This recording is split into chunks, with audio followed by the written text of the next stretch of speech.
सुना यह मधु ने मधु गुंजार, मधु करी कासा जब सानन,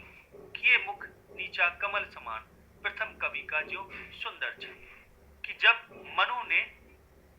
उस निराशा के माहौल निर्जन प्रांत में श्रद्धा को मधुर स्वर, जो उन्हें भौरों की मधुर गुनगुन के समान प्रतीत हो रहा था, जब मनु ने सुना मधु गुंजार अर्थात वो मीठा गुंजार, वो गुनगुन, मधुकरी अर्थात भ्रमरी के समान जो आनंद दे रहा था उनको, आनंद से भरा हुआ जब उन्होंने स्वर सुना, और किए मुख नीचा कमल समान, कि जो अपना मुख कमल के समान अर्थात एक सुंदर कमल, जैसे कोई खिला हुआ कमल नीचे झुक गया हो, वैसे वो अपना मुख नीचे की हुई थी। अर्थात अपना ये मुख नीचे इसलिए की हुई थी कि प्रथम बार किसी अजनबी पुरुष से मिल रही। प्रथम कवि का जो सुंदर छंद, और उनके बोल तो ऐसे प्रतीत हो रहे थे मनु को जैसे कवि का कोई सुंदर छंद हो, ऐसे प्रतीत, यानी कवि की सुंदर कविता के समान श्रुति मधुर और आनंद देने वाले शब्द प्रतीत, उनके जो बोलने कर रहे थे वो ऐसे शब्द प्रतीत हो रहे थे। एक झटका सा लगा सहर्ष, निरखने लगे लुटे से, कौन गा रहा यह सुंदर संगीत, कौतूहल रह न सका फिर मौन। एक झटका सा लगा सहर्ष, कि अचानक जब मनु के सामने श्रद्धा, अभूतपूर्व सुंदरी श्रद्धा जब प्रकट हुई, तो उन्हें एक झटका सा लगा उनके सौंदर्य को देखकर,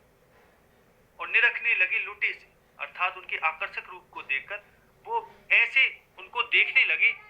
कि जैसे लुट गए हो, सब कुछ लुटा दिया हो उनके रूप पर ही उन्होंने। और कौन गा रहा है यह सुंदर संगीत, और सुदबुद होकर कहने लगे कि ये सुंदर संगीत रूपी वाणी में कौन बोल रहा है, कौन गा रहा है।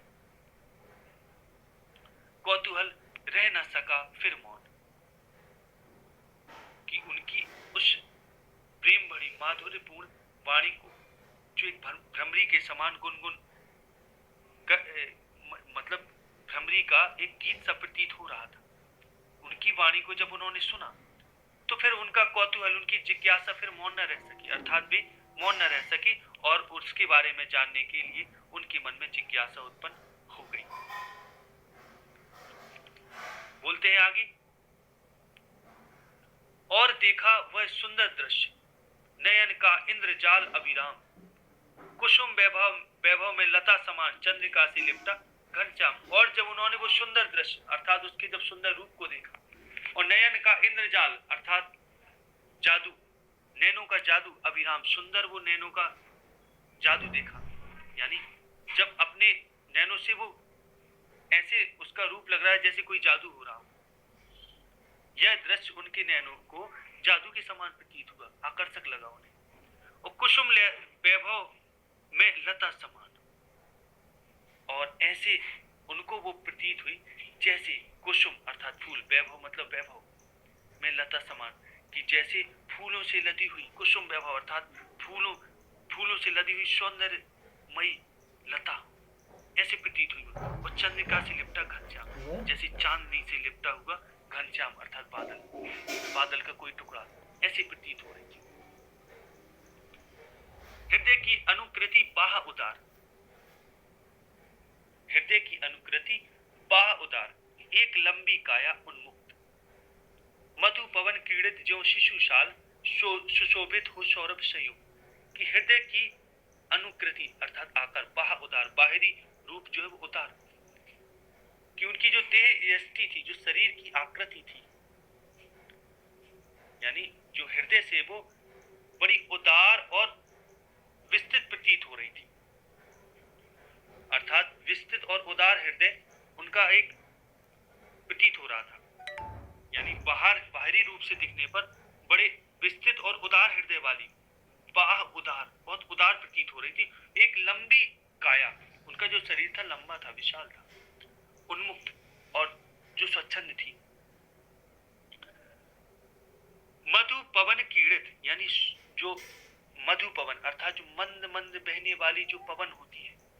कीड़ित उसमें अटखेलियां करता हुआ, जो शिशु साल जैसे शिशु छोटा साल का वृक्ष जैसे पवन में अटखेलियां करता है, वैसे ही वो प्रतीत, उनका रूप वैसे ही प्रतीत हो रहा था। सुशोभित हो सौरभ संयुक्त, जो सुशोभित हो रहा था सौरभ संयुक्त, सुगंध से भरा हुआ। मंद मंद जो सुगंधित वायु चलती है उसमें वो ऐसी प्रतीत हो रही थी, यानी मंद मंद सुगंधित वायु में जैसे छोटे छोटे साल का वृक्ष अटखेलियां करता है, वैसे ही उनका पूरा शरीर, वो सौंदर्यमय शरीर सुगंध से परिपूर्ण होकर वहां शोभायमान हो रहा था। मृषण गांधार देश के नील, मृषण अर्थात चिकनी, गांधार देश के नील रोम वाले मेषों के चर्म ढक रहे थे उसका बपू कांत, बन रहा था वह कोमल वर। कि अब जो उनका जो शरीर है, जो शरीर में जो वस्त्र हैं वो चिकनी, गांधार यानी गांधार देश में नीले रंग के जो भेड़ होते हैं उनके गांधार देश के नील रोम वाले यानी नीले रोमों वाले जो भेड़ होते, मेष अर्थात भेड़, उनकी चर्बी अर्थात उनके चर्म से बना हुआ जो उनका वस्त्र था वो पहने हुए थे। यानी नीले भेड़ वाले जो गांधार देश में जो नीले बालों वाली जो भेड़ें पाई जाती हैं उनकी चमड़ी से उनका वस्त्र बना हुआ था, वो वस्त्र वो धारण करी थी। ढक रहे थे उसका बपू कांत, जो वस्त्र उनका बपू कांत, जो उनका सुंदर, कांत अर्थात सुंदर और बपू अर्थात शरीर, उनका सुंदर शरीर, वो वस्त्र वो चर्म वो ढक रहे थे। बन रहा था वह कोमल पर, कि जो ढके हुए ऐसे प्रतीत हो रहा था जैसे ये सुरक्षा प्रदान कर रहा हो और एक कवच, वर्म अर्थात कवच, कि जो भी वो नीले भेड़ की खाल से बने हुए उनके जो वस्त्र थे उनको सब प्रकार से सुरक्षा प्रदान कर रहे थे।